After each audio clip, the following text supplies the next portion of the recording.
Welcome back to the deep dive. It is Wednesday, February 25th, 2026. And honestly, if you've been glancing at the headlines over the last 48 hours, you might have noticed a pretty strange sense of cognitive dissonance. Oh, definitely. It's a bit jarring. Right. Because we're looking at two of the world's largest economies today, Russia and China, and they just seem to be spiraling in completely opposite directions right now. It really is a tale of two extremes. hmm I mean, if you look at the massive data dump we got between Monday the 23rd and today, you see one economy, Russia, that is running dangerously hot. It's overheating to the point of structural damage. Yeah. And then you look east to China, and it's effectively frozen. It's running cold. And that's exactly what we need to unpack today, because usually when we talk about global economics, we expect some correlation. If the world is growing, everyone grows. Right. But right now, Russia is fighting inflation with interest rates that would honestly bankrupt a normal country, and China is staring down the barrel of deflation and just completely refusing to pull the trigger on stimulus. Exactly. And the common thread here isn't just basic economics, it's the cost of geopolitical ambition. We have this massive new sanctions package hitting Russia's shadow fleet, and at the same time, we have China suddenly weaponizing its supply chain against Japan. So let's start with Russia. We really have to talk about the shadow fleet situation because I feel like we've been hearing about this for years. Yeah. Since 2022, the narrative has always been, Russia uses these old tankers to bypass sanctions. But looking at the UK Foreign Office release from yesterday, this feels totally different. This isn't just a symbolic list of names anymore. No, not at all. This is operational enforcement. This is the UK deciding to stop playing nice. On February 24th, they dropped their largest sanctions package since the war began. We are talking about 240 entities and, crucially, 50 specific ships targeted by the UK alone. And it wasn't just the UK acting in isolation, right? This seemed highly coordinated. That is the key takeaway here. It was an absolute blitz. On the exact same day, Canada's Department of National Defence sanctioned 100 vessels. New Zealand went after another 100. Australia added 61. So in the span of just 24 hours, you had hundreds of ships that are critical to Russia's oil logistics suddenly finding themselves totally radioactive to the global financial system. But help me understand the mechanics here a bit. If you sanction a ship, does it actually stop the oil from moving? I mean, can't they just paint a new name on the hull, change the flag to some permissive jurisdiction, and just keep sailing? Well, that's exactly how it worked in 2023 and 2024. That was the cat and mouse game they were playing. But these new sanctions are completely different. They're targeting the certification and the insurance tiers. See, a ship without valid insurance from a recognized club basically cannot enter most major ports. It can't pass through key maritime choke points without taking on massive uninsurable risk. So by sanctioning the specific hull numbers, you're forcing them out of the mainstream logistics network entirely. Precisely. You are forcing them into the absolute darkest corners of the shipping market. They have to use self-insurance or state-backed Russian insurance, which a lot of buyers, even in places like India or China, are becoming really wary of. Because if there's an oil spill, nobody pays for the cleanup. Exactly. It dramatically increases the friction of every single barrel of oil sold. Which brings us to the netback concept. This is something I really want to drill down on because I think people look at the sheer volume of oil Russia sells and they think, oh, they're doing fine. But the volume isn't the real story, is it? No. Volume is vanity, profit is sanity. The netback is what Russia actually puts in the bank after paying for the extra shipping, the shady insurance, the bribes, and the steep discounts. Think of it like an Uber driver. Okay, I'm with you. Let's say the fare is fixed at $20. But suddenly, because your car is banned from the main roads, you have to drive twice as far to avoid police checkpoints. You have to pay double for black market gas, and your insurance premium triples. You still drove the passenger, you still got the $20 fare, but your take-home pay, your netback, might be zero or even negative. And that's what these sanctions are doing. They aren't necessarily stopping the car. They are just making the ride incredibly expensive. Exactly. And we actually have the numbers to prove it works. The data from yesterday shows that while Russia's crude export volume is actually up by 6%, their revenue is down 18%. That is a staggering level of inefficiency. They are pumping more oil, degrading their wells, working their infrastructure to the bone, and getting paid almost a fifth less for the privilege. That is before we even talk about the Canadian price cap adjustment. This was a detail that might have slipped past some people in the data dump, but it's fascinating. Oh, right, the cap reduction. Yeah. Canada lowered the crude oil price cap from $47.60 down to $44.10. Wait, $44.10? That seems incredibly specific. Usually bureaucrats love nice round numbers. Oh. Why the extra 10 cents? It's highly likely to be a calculated benchmark based on the break-even price of Urals crude, plus a very specific margin for transport.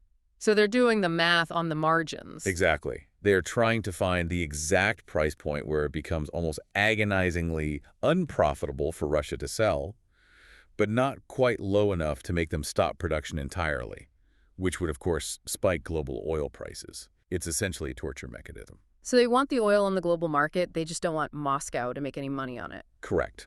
By lowering that cap, they force more Russian oil into the shadow fleet because legitimate insurers can't touch it above 44.10.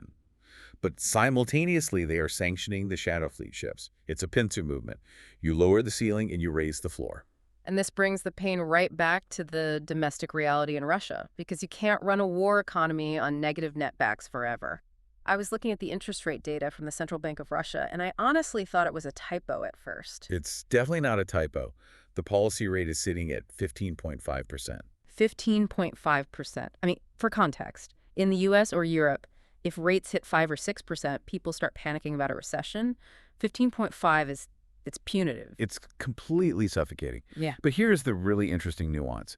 The official inflation rate in Russia is stated at 6.0%. That just doesn't add up. If inflation is only 6%, why on earth would you keep interest rates at 15.5? That is a massive gap. Usually you want rates just slightly above inflation. That gap tells you everything you need to know about the lack of trust the central bank has in the government's spending. The Kremlin is just pouring money into the economy. Defense spending for 2025 is cited at $186 billion. That's 7.3% of GDP.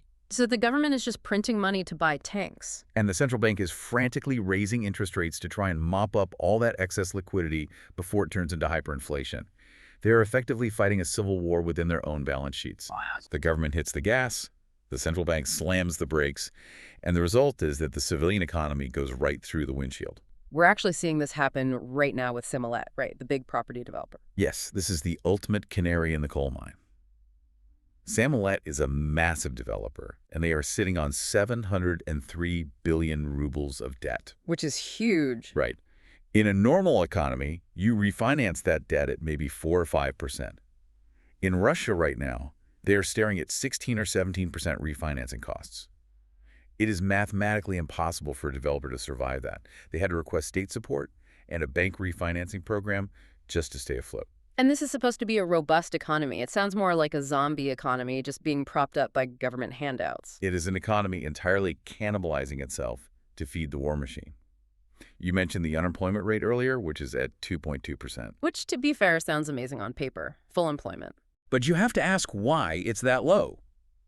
It's not because businesses are booming and hiring top talent. It's because the labor force has been completely hollowed out. Because of the mobilization. Exactly. Hundreds of thousands of working-age men have been mobilized to the front lines. Others have fled the country. The labor shortage is so acute that businesses have to raise wages just to keep their basic staff, which drives up inflation, which forces the rates even higher. It is a classic death spiral. So that's the overheating side of the world. Now let's pivot. Because if you fly a few thousand miles east to Beijing, the economic weather changes completely. It's like walking out of a sauna and straight into a meat locker. It's the starkest contrast imaginable. While Russia is dealing with the chaos of war-driven inflation, China is sinking into this silent chill. The data from the last 48 hours, or rather, the lack of data, is incredibly telling. Just total radio silence on the GDP breakdown, right? Right. But we do have the inflation data from January and February, and it is flashing red warning lights. The CPI, the Consumer Price Index, is barely hovering above zero at positive 0.2%. But the real story, the one that should worry everyone looking at global trade, is the PPI, the Producer Price Index. It's negative 1.4%. Think about what that actually means. That is the price at the factory gate. Chinese factories are charging less for their goods now than they were a year ago. So they are churning out EVs, solar panels, electronics, but they have absolutely no pricing power. They have to cut prices just to move the inventory off the lot. Because there is no domestic demand. The Chinese consumer is just not showing up. They are saving, they're worried about their property values, and they aren't buying. So China is stuck in a classic deflationary trap. They have all this supply and nowhere to put it except on a ship to Europe or South America. But the government set a GDP growth target of 5% for 2025, and they claim they hit it. Well, you can claim anything if you control the Bureau of Statistics. But market actors don't believe it feels like 5%. If you are a factory owner losing 1.4% on your pricing power, it feels like a recession. There is a massive disconnect between the headline GDP number, which is effectively a political target, and the reality on the ground. So why aren't they fixing it? I mean, in the West, if we saw deflation like that, central banks would be cutting rates to zero. We'd be printing money.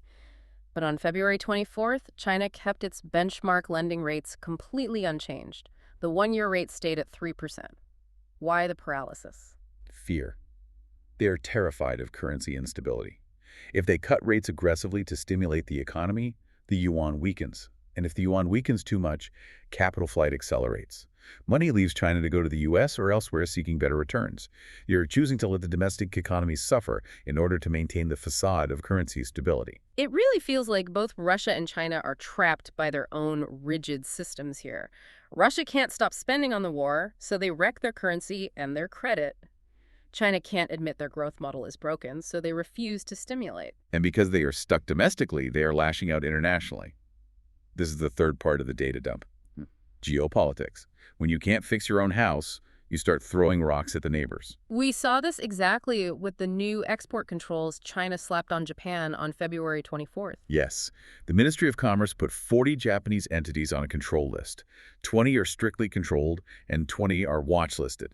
And look at what they are targeting: dual-use items and rare earth-related materials. Rare earths. That is basically the nuclear option in trade war terms. That's the stuff we need for high-end electronics, guidance chips, batteries. Exactly. Japan is a key ally of the U.S. By choking off rare earth supplies to these Japanese firms, China is sending a very clear message. They're saying, we control the supply chain. If you side with the Americans on chip bans, we will starve your tech sector. But it's risky for China too, isn't it? It just forces Japan to find other sources. It accelerates the decoupling. It does, but we are seeing the formation of hard economic blocs now. Remember that UK sanctions package on Russia we started with? The one with the 50 ships? Yes. But dig into the list of entities on that UK list. They didn't just sanction Russians. They sanctioned Chinese suppliers who were caught shipping dual-use tech to Russia. Oh, wow. So the UK is sanctioning China for helping Russia, and China is sanctioning Japan for aligning with the West. The circles are really closing in. It's no longer separate conflicts. The economic war in Europe and the trade war in Asia have completely merged. If a Chinese company supports the Russian war machine, they get hit by London. If a Japanese company supports the Western tech blockade, they get hit by Beijing. It really challenges the whole idea of global trade as we knew it. Yeah. We aren't just seeing tariffs anymore. We're seeing the weaponization of the pipes themselves, shipping lanes, insurance markets, rare earth minerals. That really is the provocative thought for this week. For 30 years, we built a global economy based purely on efficiency, finding the cheapest place to make a product and the cheapest way to ship it. That era is dead. It's completely gone. We are now in the era of resilience and redundancy. Russia is finding out the hard way that relying on Western shipping insurance was a critical vulnerability. Japan is finding out that relying on Chinese minerals is a vulnerability.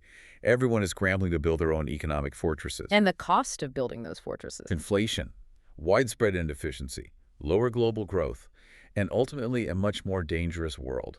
You know, usually we try to end on a slightly high note, but today the data is just screaming caution. We have Russia essentially burning its furniture to keep the house warm, and China afraid to turn on the heater at all. It's a very sobering reality check.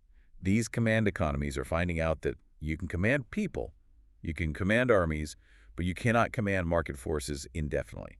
Eventually, the math wins. The math always wins. We're going to be watching that shadow fleet very closely this week to see if the UK's gamble actually pays off. If you start seeing tankers stuck in port or insurance premiums spiking even higher, we'll know the squeeze is working. And keep an eye on the yen and the yuan as well. That is the next major flashpoint for trade. Absolutely. Well, that wraps up our deep dive for today. Thanks for joining us, and we'll catch you on the next Data Dump. Stay safe out there.